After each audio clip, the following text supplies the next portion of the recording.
સમાચારોમાં હવે આગળ આ તરફ આપણે વાત કરીએ પાલનપુરની તો ભારતીય સંસ્કૃતિમાં શસ્ત્ર પૂજનની વર્ષો જૂની પરંપરા અનુસાર પાલનપુર પોલીસ હેડક્વાર્ટર્સ ખાતે શસ્ત્ર પૂજન વિધિ કરવામાં આવી હતી।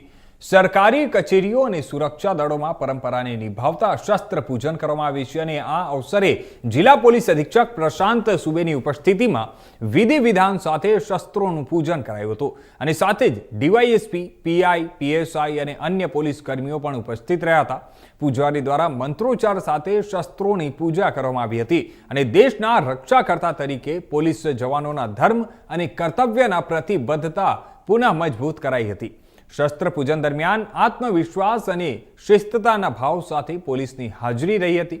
આ કાર્યક્રમથી પોલીસ દળમાં આધ્યાત્મિકતા અને સંસ્કારની ભાવના વધુ મજબૂત બને છે।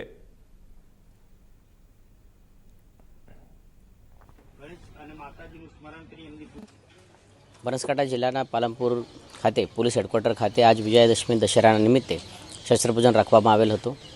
ભારતીય સંસ્કૃતિની પરંપરા મુજબ આને એક ફોર્સ સાથે જે શસ્ત્ર હોય છે તેઓની પૂજા દર વર્ષે વિજયાદશમીના દિવસે થતી હોય। આવનાર સમયમાં આવનાર વર્ષમાં આ શસ્ત્રો દ્વારા અમારી તથા બનાસકાંઠાના તમામ પ્રજાના સુરક્ષા થાય તે પ્રમાણે પ્રાર્થના કરીને આ શસ્ત્ર પૂજન પૂરું કરવામાં આવેલ છે। ધન્યવાદ।